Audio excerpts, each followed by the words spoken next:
Hi everyone, welcome back to StyleNovice. Today I'm sharing a super simple way to make your own skirts at home. Now these instructions can be used to make skirts for children, to adults, petite to plus size with just a few simple measurements. So here's what you'll need to do.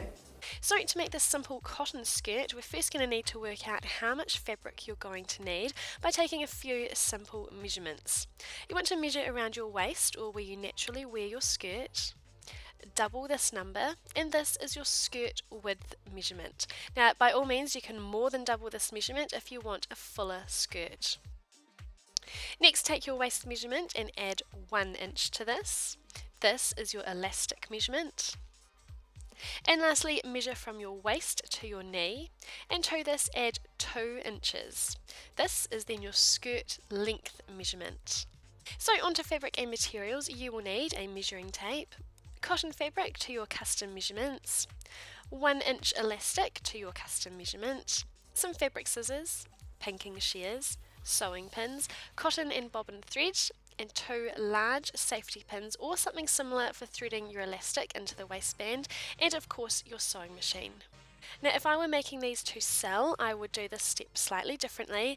I'd create double folded seams so everything was as tidy on the inside as it was on the outside. However, for the sake of making this the easiest skirt ever and to avoid trickier than necessary seams, we're just going to pinky shear them. It prevents fraying, it prevents more work, and it still looks just as beautiful on the outside of the skirt, which is what really matters.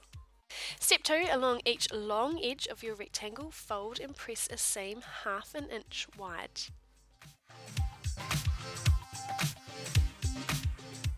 Step 3, you want to sew each seam using a 1/4 inch seam allowance. Now, completely optional at this stage, but as I did, you may like to add any trimming to the bottom of your skirt. I added a scalloped edge trim. I simply pinned in place and sewed it on as I sewed my seam. Step 4, you want to match your short edges together, good sides facing in, and pin. Step 5, sew together using a 1/4 inch seam allowance, and you'll now have a tube shape with your fabric. Step 6, you want to open and iron your seam flat. For a more professional finish, you would serge the seam together, or you would top stitch along each side. Step 7, you want to fold down the top of your skirt to a width that will allow your elastic to comfortably rest inside. In step 8, using 2 pins, mark a small gap along this waistband that will remain open. You can make this gap anywhere along the skirt band is fine. Sew from 1 pin around the skirt to the next, and remember this is a tube, so don't sew your 2 sides of the skirt together.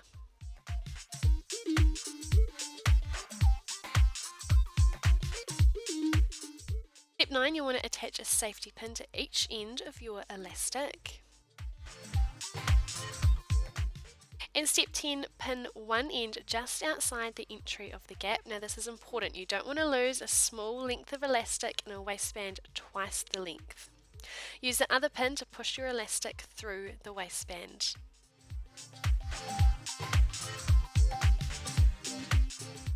And the waistband will start to gather as you push the elastic through. Step 11, when your elastic exits the opening, unpin both ends, being careful not to lose them, and overlap them on each other by 1 inch. This is the extra inch we allowed for in our measurements. And you want to sew over each end and join with a strong stitch, something like a zigzag is best. And step 12 is simply pulling your waistband taut and sewing over the opening in line with your other stitches.